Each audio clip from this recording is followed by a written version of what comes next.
So I have a fresh scene here, and I'm going to keep the cube for the moment, but we're going to just move this cube down into this quadrant here. And if I come up to the top right hand corner here and I click on this little arrow, it shows me the transformation window. And what's important to note here is if I move this cube around in this quadrant here, these x and y values are positive. You see 9 and 11 there. If I move the cube up over here into the opposite quadrant, both the x and y coordinates become negative. And for this exercise of creating a road that's going to be both made from an array and a path deform modifier, it's important that we build our array in the positive x space and not in y, and it'll become apparent why this is important. It makes everything simpler if we build our path, and I'll show you now. So what we'll do is Shift A, and we're going to create a plane, and this is going to be our road surface. And let's if I press Tab to go into edit mode, I am going to then just right click, and I'm going to subdivide, and I'm going to press 2 to get into edge mode. I'm going to do a Shift Tab to turn on snapping, and then I'm just going to press E to extrude, and I'm going to make my road section a little bit wider, and I'll do the same on the opposite side. So we've now got a slightly wider bit of road. In fact, we could do that again, maybe make it 6 meters wide like this, extrude out. Now I've got our road section, but notice that if I do a Shift space and I get the move gizmo like that, you'll notice that the pivot of my modular piece is zeroed out, and you can see that up here as well. It's at 0, 0, 0, and you know, the array is going to come down in this positive x direction. So if I go over to the modifier tab, so click on the spanner there, and we add a generate array modifier, you notice that the very first piece by default goes in the positive direction here, which, you know, that red arrow is pointing down like that. Well, that's positive x, and we can dial in, say, 50 pieces like that. And if I go over to the object properties, we come down to viewport display, let's just turn on wireframe like that. You can see that we've got a road now that is going in the positive x direction. Now on top of this, to deform our road, we need another modifier, which is going to be our deform curve like that. And to make this modifier work, we need a curve object, obviously. Right, so if I do a Shift A, and we come to the curve menu, and we can use a path like that. Now notice again, what Blender does is it creates a path that is oriented in the x-axis like that.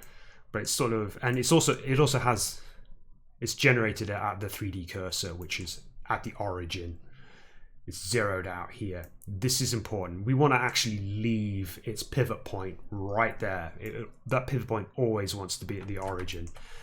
But we actually want to make our curve fit the length of our road. So to do that, what we're going to do is we just simply press Tab to go into edit mode. I'm going to just simplify my path by removing a couple of those verts. So if I select 2 of the verts and just press delete vertices like that. Now I'm going to select all my verts, and I'm going to press G to just move it roughly to the middle of my road, and I'm going to press S to scale, and if I do that again, so it roughly covers the whole length. Now I'm going to do something.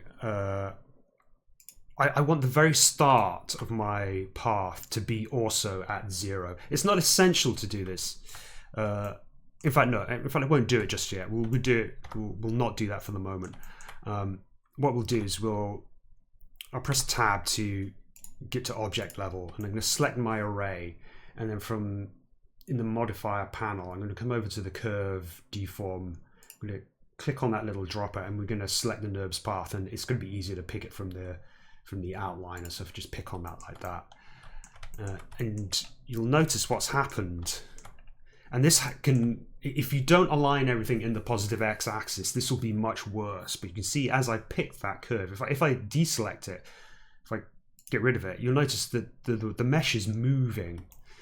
And what it's doing is it's moving to that first vert in my path. So what I'm going to do is I'm going to select my path, press tab to go into edit mode.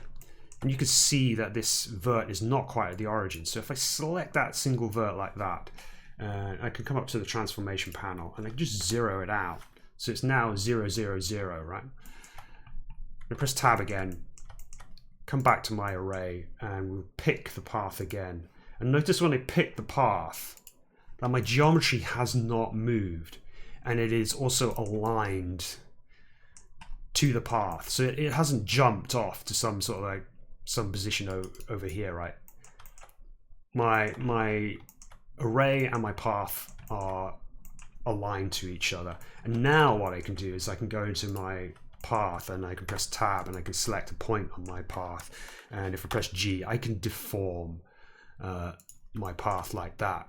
Now, again, another place where people seem to be going wrong with this is if I select my NURBS path at the object level and I move it, you're going to get this kind of thing going on, which is there may be instances where this might be useful, but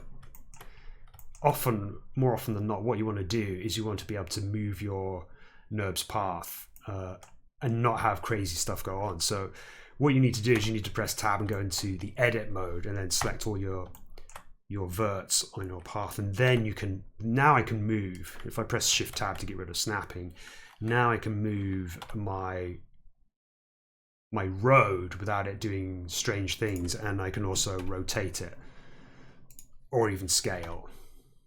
But if I scale, it'll do something like that. Here, what we could do is we could go back to our if we press tab to go to object level, pick on our array. If we go back to our in fact it's the array, and by default it's fixed count. We could scroll down and say fit curve like that, but now we need to actually pick the curve. So if you do that, now it fills up the curve. So now we're getting to the point where we've got a much more flexible and predictable way of doing path deform.